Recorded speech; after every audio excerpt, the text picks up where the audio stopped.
In 2004, Lithuania began a new era as a member of the European Union. Since then, the country has steered a pretty conservative course, but in one area, a bold step has been taken to bolster the country's internet presence.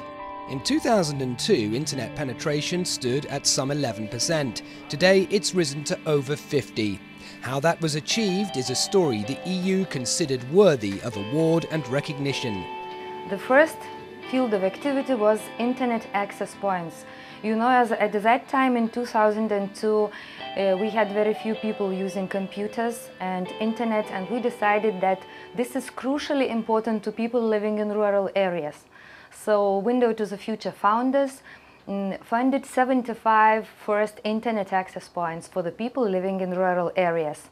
The project began as an alliance of like-minded private companies, forming Langas ateiti, or Window to the Future, an apt name for a project intent on bridging the divide between the cities and rural areas.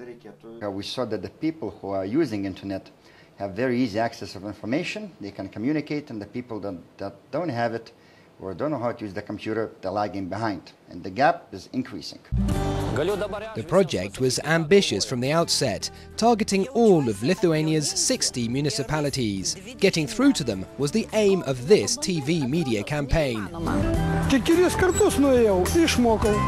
Aljansas Langas į ateitį. Langas į ateitį. This area, Savintos, to the northwest of the capital, provides just one example of the locations targeted by the adverts. Tranquil hamlets like this, dotted around the Lithuanian landscape, are the project's target market. Areas with high unemployment, poverty, and until now alienated from the digital world. The children find the technology user-friendly. It's the parents that struggle. You know, I think in Lithuania, as well as in other countries, we do not have problem with children and young people. Our problem is people who do not feel comfortable today having jobs but not having enough competencies in ITC usage. That's people like Janina, who's been running this isolated rural farm for some 15 years. When she learned of the opportunity for free computer literacy training, she was one of thousands who embraced it. First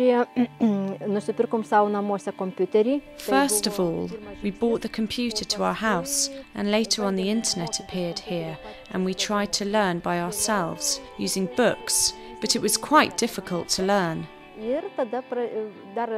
Later on, we started to attend the courses, where we gained much more knowledge on how to use the computer and internet.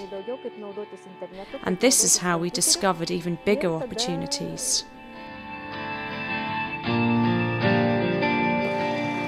Vilnius, Lithuania's capital. At the General Hospital, doctors are already competent in the use of medical IT. But the internet has opened up new avenues, and in this environment it pays to have good computing skills. Gracina is another who's benefited from Window to the Future's free training courses. I enjoyed the studying process very much. All the people were excited about the learning process. If you didn't understand anything and the teacher was busy explaining to another student, you would ask for advice from a neighbour and vice versa. It was very nice to communicate with other people and to see that this learning is very useful for the whole group. Facilitating a cross-country improvement in computer and internet skills is just the beginning for Lithuanian citizens. Now people understand the tools. The more exciting part is the avenues that are opening up as people start to use the internet more innovatively. When this project started, they had no clue on what kind of benefits they can get. But when afterwards we were trying to see how much innovation is done there in the countryside, and we've seen a lot of nice examples. For example, how the agricultural workers, we have created some applications by themselves, and then they actually put some pressure on the government officials to work their created way. And that's exactly what we wanted to achieve, because it's not only to browse the internet, it's not only just maybe to do some nice stuff, but it's also to be more innovative and try to change your daily life